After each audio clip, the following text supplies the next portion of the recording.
ढवळगडच्या या पायी मार्गावर त्यानंतर पहिल्यांदा तुम्हाला ही मारुती रायाची मूर्ती दिसल. आणि या मूर्तीचं वैशिष्ट्य म्हणजे जशी मूर्ती ही समोरच्या साईडला आहे तशीच मूर्ती ही मागच्या साईडला आहे.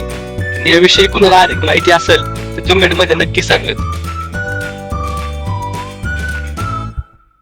खाली मारुती रायाचं दर्शन घेतल्यानंतर वरती गडावरती येताना गणेशाची सुंदर अशी मूर्ती तुम्हाला बघायला मिळते. आणि हा मागच्या साईडला बघू शकता ढवळगडाचा हा एकच शिल्लक राहिलेला असा हा बुरुज. आणि हे आता नवीन झालेलं हे पायऱ्यांचं बांधकाम.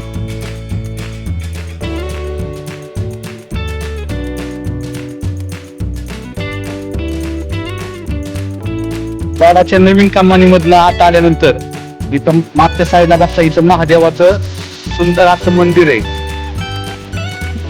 मंदिराच्या समोर जातात एक मंदिर आहे.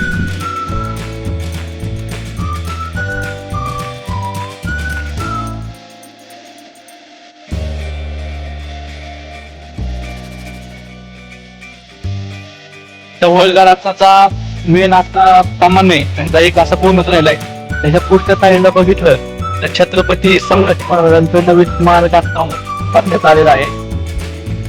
ढवळगडच्या ह्या पायी मार्गावरती आल्यानंतर या तिकडच्या साईडला बघताल छत्रपती संभाजी महाराजांचं स्मारक झालेलं आहे.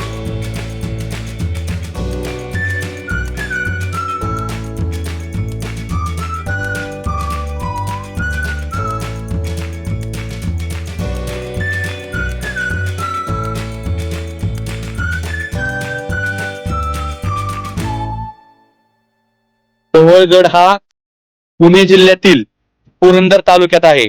उरुळी कांचनचा शिंदोणे घाट पार केल्यानंतर तुम्ही डाव्या हाताला वळल्यानंतर हा ढवळगड तुम्हाला लागेल. जय शिवराय.